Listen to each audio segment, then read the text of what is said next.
ओम लक्ष्मी नमः। श्री लक्ष्मी तंत्र 22वां अध्याय। षडध्व मंत्र स्वरूप निरूपण। 6 प्रकार के मंत्रों के स्वरूप का वर्णन। इंद्र ने कहा, हे अनादि निधि, हे सर्वज्ञ, हे हरि वल्लभे, किस प्रकार मंत्रों का उपदेश करना चाहिए, उन मंत्रों का स्वरूप कैसा होना चाहिए, इन मंत्रों में परस्पर साम्यता का भाव है अथवा बड़े छोटे का विचार है। हे सरसरु है, आपको नमस्कार है।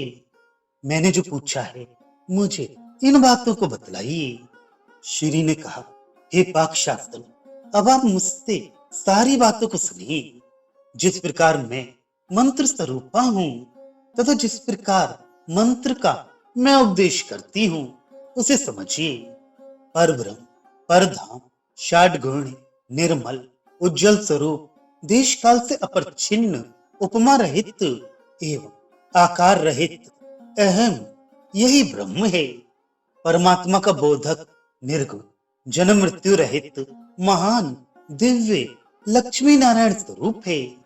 उस चिदानंद रस, दिव्य, अखंड, अजर, अमर, भवद भाव के उन्मेष से रहित, ग्राह्य ग्राहक वर्जित, स्मित अर्थात चांचल्य रहित पर ब्रह्म की मैं स्मितता हूँ।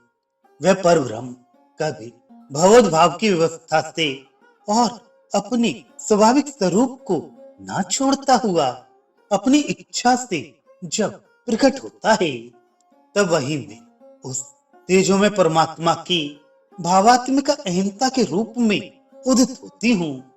तब षडध्वा के रूप में प्रकट होती हूँ।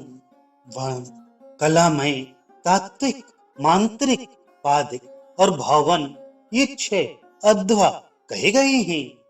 उनमें जो ज्ञान स्वरूप, विघ्न रहित, अहंता नाम वाला प्रथम उन्मेष है वही वर्णाध्वा कहा जाता है। उन्हीं के तेज से ये समस्त सृष्टि उन्हीं की इच्छा से निर्मित हो जाती है।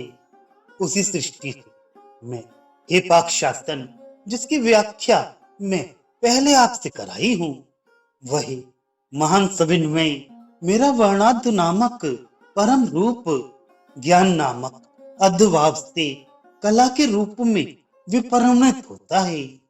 परमात्मा की गुणभूत ज्ञान आदि कलाओं के विषय में वे जितने हैं और जिस प्रकार हैं वह सुव्यवस्थित रूप से कह रही हूँ। मेरा भी चिन्मय स्वरूप उन दोनों वर्णाध्वा और पदाध्वा को लेकर तत्वाध्वा से वास्तववादी रूप में प्रकट होता है। व्यूह, व्यूहांतर एवं विभव तथा अन्य जितने भी भगवतमय हैं वे सभी परमात्म स्वरूप तत्वाध्वा के व्याख्यान हैं जिन्हें मैं पहले कह चुकी हूँ। मेरा वही चिन्मय स्वरूप पूर्व के 2 अध्वा को लेकर मंत्र रूप परमाध्वा के रूप में विपरिणमित होता है।